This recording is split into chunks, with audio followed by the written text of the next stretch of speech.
Educação Maior, um novo conceito em educação. E o tema do programa de hoje é a importância de uma equipe multidisciplinar dentro da escola. E quem vai falar sobre isso é Yolanda Franco, que tem um currículo também riquíssimo, é pedagoga, pós-graduada em gestão com pessoas, tem MBA executivo em psicologia organizacional e é pós-graduanda em psicopedagogia. Tudo isso também, né? Seja bem-vinda. Muito obrigada pela sua participação aqui. Eu queria que você começasse então explicando para a gente qual é a importância de se ter uma equipe multidisciplinar dentro de uma escola. Pronto, vamos entender um pouquinho o que é a educação, como se dá esse processo e daí a importância dessa equipe ou desses profissionais apoiando esse trabalho pedagógico.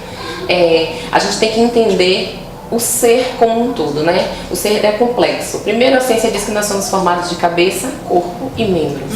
Depois, esse indivíduo, essa criança, ele recebe influências familiares, do meio social como um todo, então da sociedade, da igreja. Algumas crianças também sim podem vir com alguns vícios, né? Aqueles vícios familiares, aquelas coisas típicas. E aí eu chego e trago essa criança para a escola. E como é que um ser tão complexo, uma única pessoa, um único profissional pode dar conta? Não dá conta. Não dá conta. Ele precisa ter esse aparato, esse apoio. Por quê? Quem trata da cabeça? Quem trata do físico? Quem trata das questões pedagógicas ou psicopedagógicas? Daí a gente entende que o multidisciplinar vem fazer um apoio, vem trazer um suporte a esse profissional da educação. Então explica quais são os profissionais que integram essa equipe. O que é uma equipe, o que é importante ter numa equipe multidisciplinar? Ok, uma equipe multidisciplinar ela é composta de diversos profissionais. Eu vou te dizer o que na realidade mais necessita hoje dentro de uma escola. A escola, além do pedagogo, que é um profissional de educação, e na etimologia da palavra significa especialista em educação. Então esse pedagogo ele vem fazer esse trabalho pedagógico amparado por um assistente social. Por quê? Porque em determinado momento, fulaninho de Jesus, por exemplo, ele pode estar interagindo com o colega diferente daquilo que é esperado para a idade. Ali um conflitozinho. E por que fulaninho está assim? Será que é algum problema na família?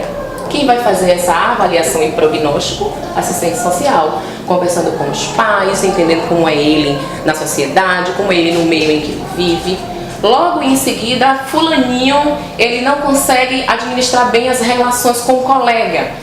Ele demonstra um pouquinho de, eu não digo agressividade, mas ele não consegue ainda controlar os seus instintos, digamos assim.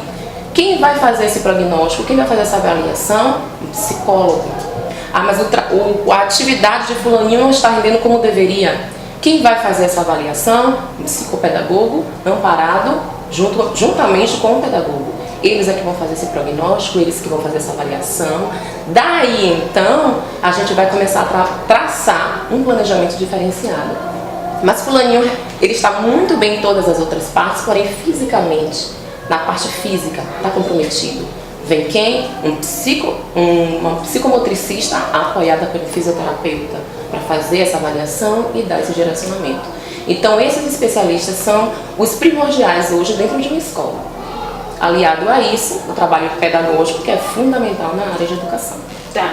E na prática, o teu trabalho é coordenar essa equipe?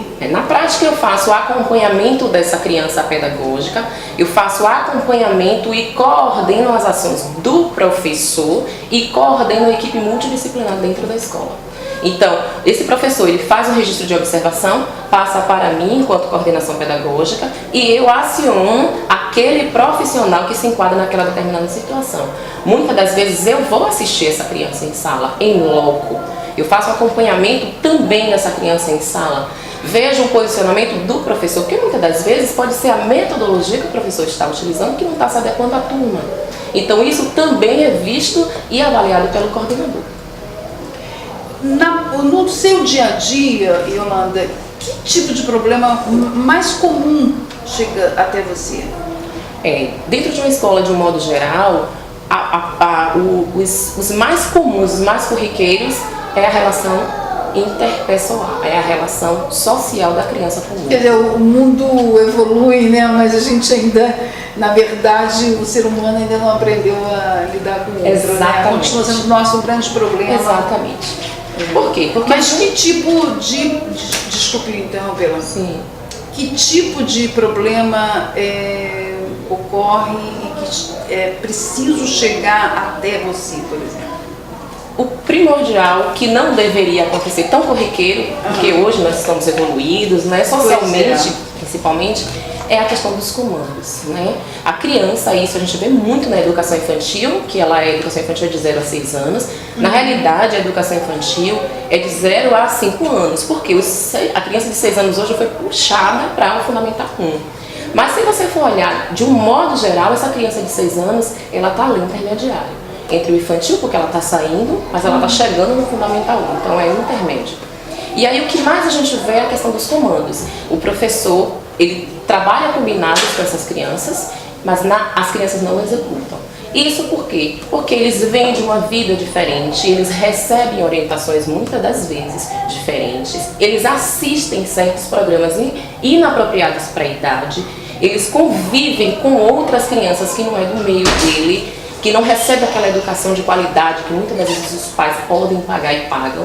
Então essa criança ele chega com muitas ideias. E aí quando você chega na escola, você apresenta um padrão, né, digamos um padrão ali educacional, ele embaixo. E aí naquele momento acontece o conflito. Então o que muito chega é a relação interpessoal, é a questão de comandos, é a questão do professor que infelizmente é uma categoria, infelizmente, um pouco desrespeitada.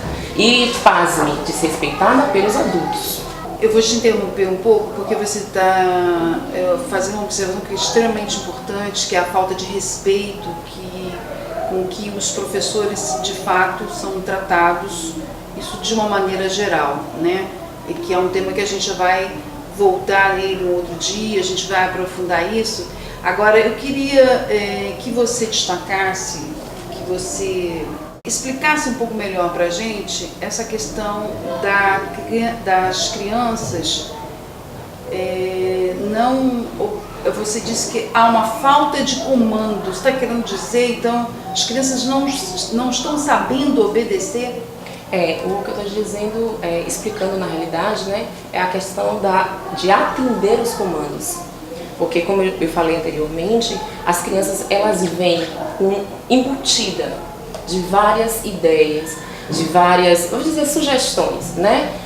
Você pode isso, você pode aquilo outro. E é como se na escola ele chegasse e não pode assim dessa forma, né? Isso é um problema das novas gerações? Não necessariamente das novas gerações, mas o que acontece hoje? Isso se expandiu. Antigamente você tinha a mamãe em casa, tomando conta da família, e você tinha o pai provedor ali trabalhando e sustentando a família. Hoje o conceito de família mudou muito, então você tem mamãe e papai trabalhando, muitas das vezes você não tem mamãe e papai, às vezes você está com tia, com avô, com alguém, né? E perde-se um pouquinho, digamos assim, né? Aquele que a mãe acompanhava, a mãe ia na escola procurar saber, a mãe fazia a tarefinha junto com seu filho, a mãe conversava um pouco mais com o professor. Hoje isso diminuiu bastante. Tem escolas, por exemplo, que tem professores que não conhecem ainda todas as mães dos seus alunos. Isso em educação infantil, né? Isso, ao ver educacional, seria um absurdo. Você não conhecer quem media o processo educacional do seu filho, né? Você paga uma escola, você está ali, tem um feedback financeiro, mas o feedback pedagógico, educacional, de desenvolvimento, é passado em momentos esporádicos, porque os pais eles não comparecem com tanta frequência. Então isso se ampliou agora, mas é uma coisa que já vem há algum tempo acontecendo. Qual é a frequência ideal, na sua opinião? Olha, para os pais que podem, pelo menos semanalmente, estar na escola, procurar saber como é que está essa criança. Porque senão fica parecendo que é uma coisa que você deu para alguém engordar, né? Exatamente, né? Não, e a gente está falando do desenvolvimento de um ser humano. E é importante haver esse aprofundamento da relação do professor com os pais. E isso na prática, na sua opinião, não vem acontecendo? Se perde. Para você ter uma ideia, o que acontece muitas das vezes, eu tenho um tempinho aí na área de educação, né? E eu venho acompanhando, já fiz umas pesquisas nessa área também, tenho alguns materiais guardados para depois. E aí, pasme que um diário, uma agenda escolar, onde se serve de comunicação entre a família e a escola, muitas das vezes não é nem assinada. E aí a desculpa que, né, se chega, Pro, é porque eu estava sem caneta na hora, Pro, eu vi o recado, mas assim, para a escola só é visto se for sinalizado, né? O recado foi para casa, não foi sinalizado, como é que o professor sabe se foi visto? E aí você, nas entrelinhas, passa para a criança o quê? Passa essa questão da importância dele no âmbito educacional para o pai? Não passa. Isso se reflete, você está dizendo, nas atitudes dele dentro da escola. Exatamente. E daí vem a importância dessa equipe multidisciplinar atuar, tentando fazer com que esse aluno aprenda o quê?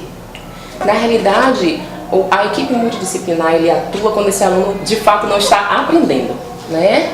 Então, quando há uma lacuna na parte educacional, na parte de aprendizagem, aí o que acontece? Esse multidisciplinar entra. Então, esse multidisciplinar só entra quando de fato a aprendizagem não está acontecendo. Mas como é que acontece isso no dia a dia mesmo? O aluno tem uma hora marcada, sei lá, com o nutricionista, com o pedagogo? Como é que isso funciona na prática? Aí eu vou falar um pouquinho da escola que é diferenciada hoje em Camaçari. Agora eu vou falar da escola que chegou à frente nesse processo. Aqui na educação maior, quando a gente admite a família, quando a gente recebe essa criança, que por aí as pessoas falam em matrícula, a gente fala em admissão, existe uma triagem inicial com esses profissionais. Estando tudo ok, tudo tranquilo, essa criança segue tendo esse apoio por trás, esse suporte. Não estando tudo ok, isso é identificado na triagem. Se não foi identificado na triagem, durante o processo educacional, essa criança começou a demonstrar ou apresentar, porque a criança, ela não é, ela está. Então, nesse momento, entra esse agente. Quem é esse agente? É de acordo com aquilo que a criança demonstra em sala de aula. Aí entra a questão da birra, a questão da interação social, como eu te falei, entra a questão da nutrição, entra a questão social, né, porque é muito importante também a gente ver onde essa criança está, com quem ela está, o que ela anda fazendo, o que ela anda assistindo. Então a equipe, por isso que eu te falei, que tem que ser são vários profissionais, um só, dois, não dá conta, é um ser complexo. É muito interessante essa observação. Eu queria saber se vocês percebem a mudança da criança depois que ela passa por essa interação com tantos profissionais.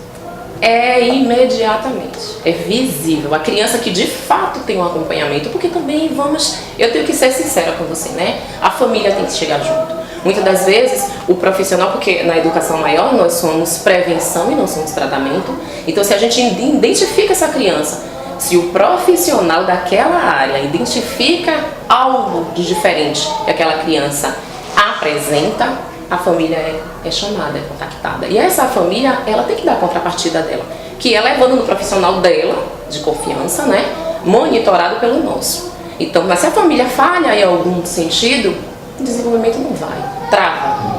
Mas se a família chega junto e diz, não, vamos, eu estou aqui, o que eu tenho que fazer? Aí você vê, anda junto, é família e escola. Na realidade é uma tríade, é família, a escola e o trabalho multidisciplinar. Aí os resultados aparecem indubitavelmente. E aí o professor fica feliz. Que bom, ficamos todos felizes. Muito obrigada, Yolanda. Muito obrigada, Cristina, foi um prazer, viu? Estou à disposição, falar de educação me motiva, eu sou uma educadora. A gente percebe que você é uma profissional apaixonada pelo que faz. Muito obrigada. Isso me motiva mesmo, eu gosto do que faço de fato. Gostaria de fazer mais, mas a gente não é multi, né? Então a gente aos poucos vai chegando lá. Foi um prazer. Obrigada, querida. E até a próxima.